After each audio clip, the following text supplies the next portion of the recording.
Et dans le cadre de notre émission intitulée Invité de la rédaction de ce jour, nous recevons M. Johnson Adiko.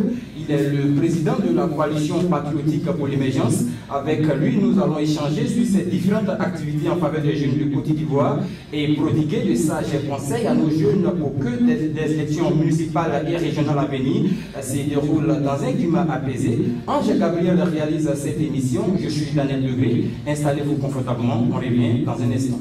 Nous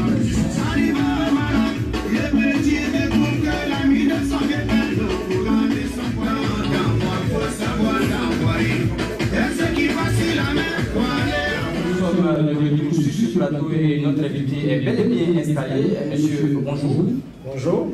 Vous allez mieux vous présenter à nos différents auditeurs. Merci bien. Je voudrais remercier Radio Amitié qui nous fait l'honneur de nous inviter dans ces locaux pour pouvoir échanger avec l'ensemble des Ivoiriens. Je voudrais remercier et saluer tous les auditeurs de Radio Amitié. C'est un honneur pour nous d'être là aujourd'hui. Je vais commencer par me présenter. Je suis Adiko Johnson, président de la coalition patriotique pour l'émergence, qui est une structure de la gauche ivoirienne qui a vu le jour en 2015.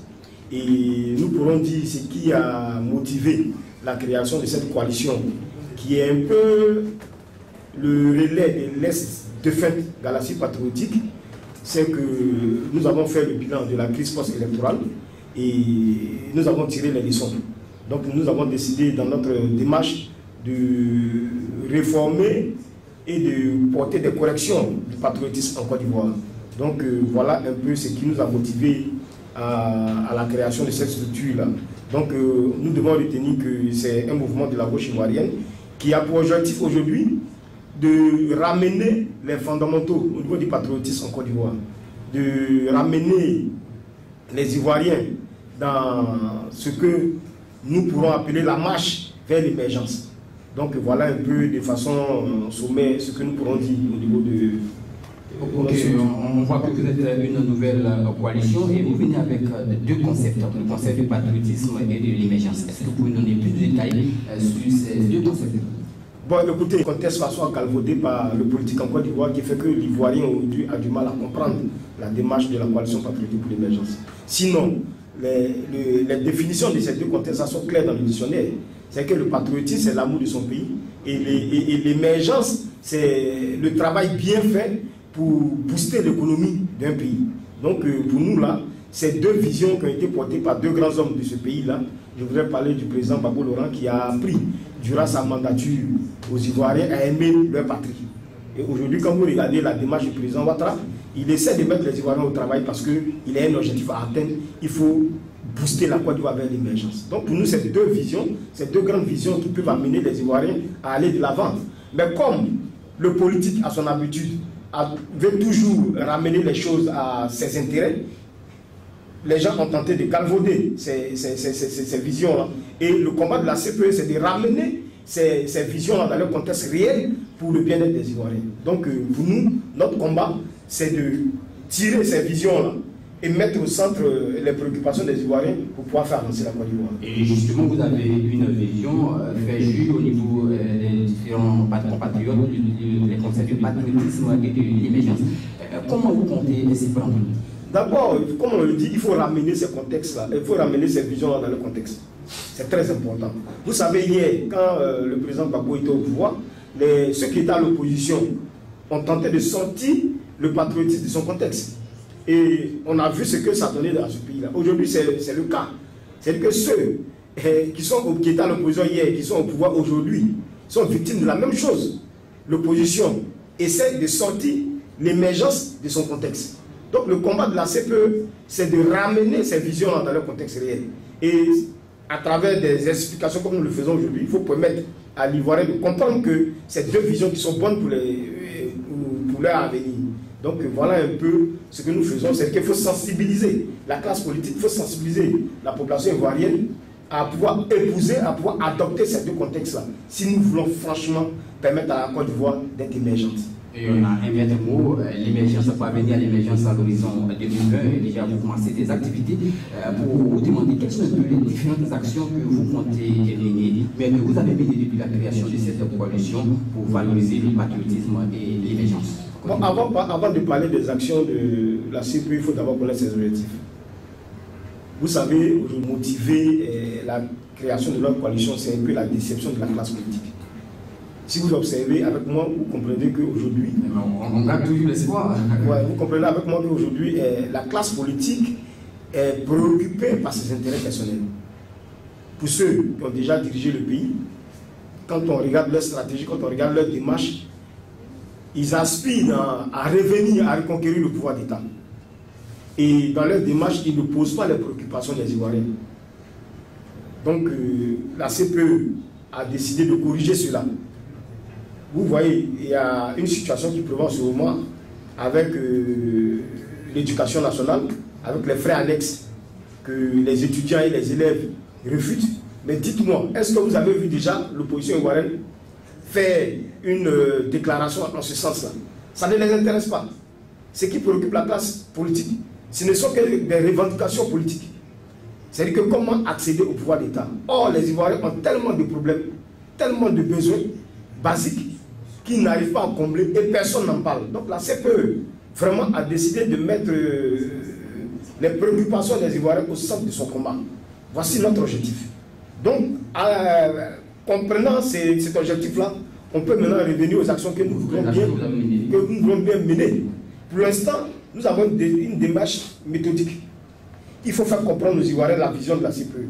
Et depuis que nous utilisons des tribunes comme Radio Amitié pour essayer de faire comprendre aux Ivoiriens qu'aujourd'hui il y a de l'espoir. Il y a une structure qui est née qui peut permettre à la classe sociale de pouvoir s'exprimer, de pouvoir dire ce qu'elle ressent à travers cette coalition-là. Parce que les Ivoiriens souffrent beaucoup. Donc pour le moment, notre démarche, nous sommes d'abord à la première phase qui est de sensibiliser les Ivoiriens, de partager notre vision et de faire comprendre notre vision à la classe politique et à la classe ivoirienne. Vous avez une vision, l'émergence et le patriotisme que vous voulez vous inculquer à la jeunesse ivoirienne. Est-ce que vous pensez que la paix et l'unité sont primordiales pour l'émergence de la Côte d'Ivoire à l'horizon 2020? Bon, quand vous regardez un peu les critères de l'émergence, la stabilité politique, la stabilité sociale est un facteur très important. Or, quand on parle d'unité, on parle de paix, ces deux concepts-là ramènent à la stabilité politique, à la stabilité sociale. Okay. Donc nous estimons que c'est vraiment important de faire tout pour qu'il y ait la paix et l'unité en Côte d'Ivoire. Et c'est même l'un des combats de la CPE. C'est pour ça que nous parcourons les hameaux, nous parcourons les quartiers, nous parcourons les communes, nous parcourons toute la Côte d'Ivoire pour essayer de sensibiliser les Ivoiriens à aller à la paix, à aller à l'unité. Parce que sans ces deux facteurs-là, l'émergence serait l'illusion en Côte d'Ivoire, une illusion en Côte d'Ivoire. Donc pour nous, nous pensons que c'est très important. C'est pourquoi nous disons que même si nous avons des revendications, il faut savoir poser ces revendications-là. Il est inutile d'adopter l'ancienne approche qui est de prendre les rues toutefois qu'on n'est pas content d'une situation. Il faut changer des paradigmes, il faut changer d'approche. Les Ivoiriens ont tant souffert. Si aujourd'hui nous avons des préoccupations, il faut les poser de façon intelligente afin que celui qui est au pouvoir, afin que le gouvernement puisse trouver des solutions. C'est à ce seul prix-là qu'on pourra atteindre la paix et l'unité en Côte d'Ivoire. Et parmi ces préoccupations de la jeunesse, on a l'emploi et l'insertion socio-professionnelle. Tout à l'heure, à l'entame de cette émission, je disais que 84% des jeunes sont prêts à quitter le pays à cause du manque de travail. Vous venez quand même avec des projets. Quels sont les différents projets que vous proposez à la jeunesse de Côte d'Ivoire? Bon, vous savez, la Côte d'Ivoire est un pays riche, est un pays prospère. Mais il y a deux fléaux qui vraiment gangrènent cette société-là et qui fait qu'aujourd'hui, nous avons une société qui va en reculons. Il s'agit de la corruption grandissante et de l'incivisme. Nous pensons que si les gouvernants essayaient de se pencher sur ces deux fléaux-là et de les corriger, le reste allait venir, découler de soi. Donc, pour nous, le premier combat, avant même l'emploi des jeunes, il faut combattre la corruption, il faut combattre l'incivisme. Si ça c'est réglé, vous allez voir que les autres facteurs seront réglés plus facilement. Donc voilà un peu ce que moi je peux dire. Déjà, il faut combattre la corruption. Parce que quand on regarde aujourd'hui dans l'administration publique, des directeurs aux petits employés, mais tout le système est pourri. Ça je le dis, tout le système est pourri, quelle que soit la volonté. Mais tant que ça, c'est pas réglé, on ne pourra pas atteindre les résultats escomptés. Vous voyez aujourd'hui les concours, on sait comment ça se passe. Les recrutements, on sait comment ça se passe. Mais l'enfant du pauvre, si ça c'est pas réglé, comment il pourrait avoir la chance de pouvoir un jour accéder à un travail, à un emploi? Donc pour nous là, il faut d'abord que l'État se penche sur ces deux fléaux là. Quand vous regardez au niveau de l'incivisme en Côte d'Ivoire, mais à travers les rues, vous pouvez voir l'incivisme frappant quand vous êtes dans la circulation. Mais ce qui se passe dans la circulation, c'est ce qui se retrouve dans l'administration, c'est ce qui se retrouve dans les foyers, c'est ce qui se retrouve dans la société ivoirienne. Et c'est effrayant pour l'avenir. Donc il faut se pencher, encore une fois de plus, nous demandons à l'État de se pencher sur ces deux flux-là, si on veut vraiment rectifier certaines choses au niveau de la société ivoirienne. Ok, on voit que vous venez avec une nouvelle vision, une nouvelle mentalité, inculquer les notions du patriotisme et de l'émergence. Et concrètement, quelle définition aurait-il du patriotisme et de l'émergence? Bon, le dictionnaire il est clair. C'est que le patriotisme, c'est l'amour de sa patrie, simplement. Il faut aimer son pays. Il faut aimer les institutions de son pays. Même si on ne porte pas à cœur ceux qui les incarnent, ceux qui les dirigent, il faut les aimer quand même. C'est ça être patriote. L'émergence, c'est... Voilà, pour atteindre l'émergence, il y a des indicateurs macroéconomiques importants et plein d'autres facteurs, la stabilité politique, comme je l'ai dit tout à l'heure. Et lui là, est-ce que quand on regarde la Côte d'Ivoire, la Côte d'Ivoire est en train de remplir ses conditions pour atteindre l'émergence? Moi, je dirais que plutôt, il y a certaines choses à corriger. On ne peut pas vouloir parler de l'émergence si les conditions basiques des Ivoiriens ne sont pas réglées. Je veux parler de la santé, je veux parler de la sécurité, je veux parler de l'éducation, je veux parler du logement, je veux parler de la cherté de la vie. Ces problèmes-là ne sont pas encore réglés.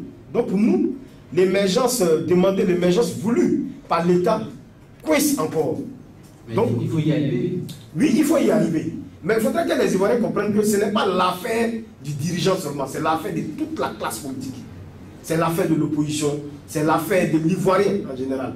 Parce qu'on ne peut pas régler ces problèmes-là. On ne peut pas régler le problème de la cherté de la vie s'il n'y a pas l'implication de toute la classe politique. Et regardez un peu ce dont la Côte d'Ivoire est victime.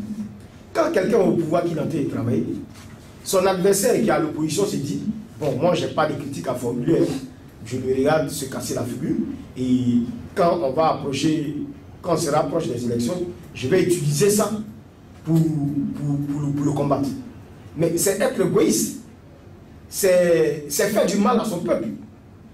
Parce que si tu apportes des corrections à ce que lui qui est au pouvoir en train de faire, ben c'est le peuple que tu aides. Ce n'est pas celui qui dirige que tu aides, c'est plutôt le peuple que tu aides. Et la coalition patriotique de l'émergence veut corriger c'est cette vicieux dans laquelle la classe politique a mis les Ivoiriens.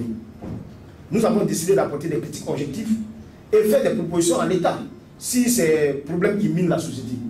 Et vous allez voir dans la deuxième phase de notre combat, nous allons attaquer ces problèmes du fond. Et tenez-vous bien, au sein de la CPE, il y a des spécialistes dans tous ces domaines-là qui sont en train de réfléchir à trouver des solutions à ces problèmes-là. Et quand nous allons apporter des critiques, ça sera avec des propositions. Et c'est ce que la classe de l'opposition, c'est ce que la classe politique ne fait pas en ce moment, et c'est pour ça que la Côte d'Ivoire a des problèmes. Sinon, le gouvernement est à la tâche, mais si l'opposition ne joue pas son rôle, mais comment on peut corriger les imperfections du gouvernement? Donc voilà un peu... on voit que vous êtes le porte-flambeau de la jeunesse. Et pourquoi pas de toutes les populations ivoiriennes? Justement, vous avez parlé des actions que ont été menées pour les sessions sur ce que vous venez de dire. Et à l'endroit de toutes les populations de Côte d'Ivoire, est-ce que vous avez pensé aux différentes populations qui attendent encore des actions à faire? Nous pensons à tous les Ivoiriens. Et nous connaissons les problèmes des Ivoiriens. Nous avons circulé dans les quartiers. Nous savons que le problème de l'Ivoirien, c'est dans la résolution de ces besoins basiques. C'est tout. Si nous voulons avoir une paix durable dans ce pays-là, sachez qu'il faut régler ces problèmes de base-là. Vous voyez, de l'indépendance jusqu'aux années 80, nous n'avons pas connu ces crises-là. Vous savez pourquoi? C'est parce que la Côte d'Ivoire était prospère. Mais aujourd'hui, si nous connaissons toutes ces crises-là, c'est parce qu'il y a un problème. Karl Marx a dit que ce sont les réalités sociales qui déterminent le propre de l'homme. Aujourd'hui, si la Côte d'Ivoire veut prétendre à une paix durable, moi je ne pense pas que la réconciliation ne se limite pas à la libération des prisonniers. Ça va peut-être un temps soit peu apaiser les cœurs, mais si les problèmes de base ne sont pas réglés, nous allons retomber encore dans les mêmes vices. Nous allons retomber encore dans les mêmes troubles. Et ça, nous attirons l'attention de l'État pour dire si nous voulons avoir une réconciliation durable, si nous voulons avoir une paix durable, il faut régler ces problèmes de base là que connaissent les Ivoiriens. Et lorsque vous parlez des problèmes fondamentaux, qu'est-ce qu'on met des accompagner? C'est ce que j'ai dit tout à l'heure. Vous convenez avec moi qu'aujourd'hui il y a un problème d'insécurité en Côte d'Ivoire. Vous convenez avec moi que la vie est très chère en Côte d'Ivoire. Vous convenez avec moi qu'à l'école il y a des problèmes. Vous convenez avec moi que les logements sociaux que l'État a essayé de mettre comme projet pour essayer de satisfaire un peu, pour essayer de régler un peu le problème des Ivoiriens, coince. Donc c'est tous ces problèmes-là que nous mettons dans la campagne. Et ça doit être réglé impérativement. Sinon, d'ici 2020, nous allons connaître les mêmes travails. Je vois que vous pensez bien être les populations ivoiriennes ne sont pas tout à fait notre émission et il y a un point essentiel qu'on doit aborder tout à l'heure pour parler des élections municipales et régionales à venir. Vous parlez de coalition patriotique et pour l'émergence. Est-ce que vous avez des conseils d'abord à donner aux candidats et aux citoyens? Bon, d'abord, il faut dire qu'aujourd'hui, la population ivoirienne est prise en otage par la classe politique. Parce que quand vous voyez, c'est qu'aujourd'hui, on préfère donner notre voix à des personnes, on préfère faire la personne, on préfère donner notre voix à des partis politiques, sans toutefois regarder dans les différents programmes. Et après, quand on déchante, ça crée des crises. Nous demandons aux Ivoiriens, quel que soit leur voie politique, d'essayer de regarder dans les différents programmes de ces prétendants-là. Nous regardons et nous observons que jusqu'à aujourd'hui, nous ne voyons pas des candidats présenter des programmes. Les gens sont plutôt dans des démarches politiciennes et nous attirons l'attention des populations. Et éviter de voter pour les partis politiques. Voter pour les programmes. Parce que c'est à travers les programmes qu'on verra ce que le prétendant pourrait faire pour les populations. Donc voici un peu pour les élections à venir, les conseils que nous pouvons donner. Parce que vous savez, le développement, l'émergence aussi, c'est le choix de ces élus. Donc si nous voulons atteindre l'émergence, il faut avoir un bon choix. Il faut avoir de bons élus. Donc voilà un peu le conseil que la CPE pourrait donner aux populations par rapport aux élections municipales. Et à l'endroit des différents candidats? À l'endroit des différents candidats, il faut vraiment sortir de tout ce que nous voyons là. Il faut sortir de ce qui nous sert actuellement et qui présente leur programme aux Ivoiriens. Voilà, qu'ils sortent les Ivoiriens de toutes ces méchancetés-là et qu'ils présentent leur programme aux Ivoiriens afin que les Ivoiriens puissent faire des choix objectifs. On voit que c'est une coalition qui est née juste après la crise post-électorale, précisément en 2015.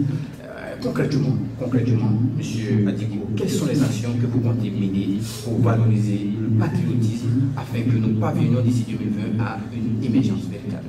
Bon, d'abord, la première chose, il faut combattre l'incivisme. Parce que quand on est patriote... Et vous avez les armes nécessaires? Nous pensons que, voilà, être sur le plateau de Radio Amitié est une arme déjà pour nous. Nous avons la parole, nous avons les arguments, nous avons la conviction. Et nous pensons que nous serons suivis par les Ivoiriens. Parce que les Ivoiriens ont compris que la classe politique traditionnelle a échoué. Il faut l'émergence d'une nouvelle classe. Il faut l'émergence d'une nouvelle génération. Et les Ivoiriens ont foi en nous. Parce qu'aujourd'hui, ils ont en face d'eux des jeunes qui se préoccupent d'avoir la bénédiction des Ivoiriens. Parce qu'aujourd'hui, nous pensons que ce sont les revendications sociales qui peuvent fédérer tous les Ivoiriens autour de notre projet. Donc nous avons décidé de mettre devant ces revendications sociales-là. Donc avoir la bénédiction des Ivoiriens est déjà l'arme la plus noble. Nous sommes rassurés et nous pensons que les Ivoiriens vont atterrir à ce combat-là. Et juste, vous voulez militer en faveur de la jeunesse ivoirienne, une jeunesse qui attend toujours une véritable amélioration de ses conditions de vie. Est-ce que vous avez un message à l'endroit des jeunes de Côte d'Ivoire, surtout de Yopougon? Je voudrais dire à la jeunesse d'espérer. La CPE est là. La CPE va faire bouger les lignes. La CPE va porter. La CPE sera le fer de lance de leur combat. C'est important parce qu'aujourd'hui, si vous voyez que les jeunes cherchent à quitter le pays, c'est le désespoir. La jeunesse désespère de sa classe politique. La jeunesse désespère de la classe dirigeante. La jeunesse est désespérée. Donc nous pensons que c'est ce désespoir-là qui nous fortifie, c'est ce désespoir-là qui nous anime à pouvoir mener ce combat-là. Donc nous demandons à la jeunesse de se rassurer, de venir et de venir nous accompagner dans ce combat-là. Si nous sommes ensemble, nous pensons que nous pouvons faire bouger les choses en Côte d'Ivoire. Mais si nous restons timorés dans notre petit coin, nous pensons que nous serons écrasés par la classe politique. C'est l'occasion pour nous de lancer un appel à toute cette jeunesse pour dire que le combat que la CPE est en train de mener est un combat noble. C'est un combat pour eux, c'est un combat pour nous, c'est un combat pour nos parents, c'est un combat pour nos enfants. Et il est important d'adhérer, il est important de fusionner nos forces pour pouvoir y arriver. Donc, soyez rassurés. Je pense que bientôt, si cela est compris, la coalition patriotique pour l'émergence fera bouger les lignes pour apporter le changement tel espéré. Juste en 15 secondes, votre mot de fin. Je pense que il faut espérer. La coalition patriotique est là. La coalition patriotique est née pour les Ivoiriens. Je pense qu'il faut lancer un appel à tous les Ivoiriens d'adhérer à ce mouvement. Voilà, M. Johnson Adiko, je précise que vous êtes président de la coalition patriotique pour l'émergence CPE et vous étiez sur ce plateau pour nous parler de vos différentes actions et projets en faveur de la jeunesse de Côte d'Ivoire. Ainsi s'achève notre émission et on va revenir sur quelques points que nous avons abordés tout au long de cette émission. Comment parvenir à une véritable insertion socio-professionnelle des jeunes de Côte d'Ivoire et comment une bonne compréhension des concepts du patriotisme et de l'émergence peut favoriser et nous garantir des élections municipales, régionales à venir apaisées. Toutes ces questions ont été abordées au cours de cette émission. On s'arrête ici pour aujourd'hui. Merci de nous avoir suivis.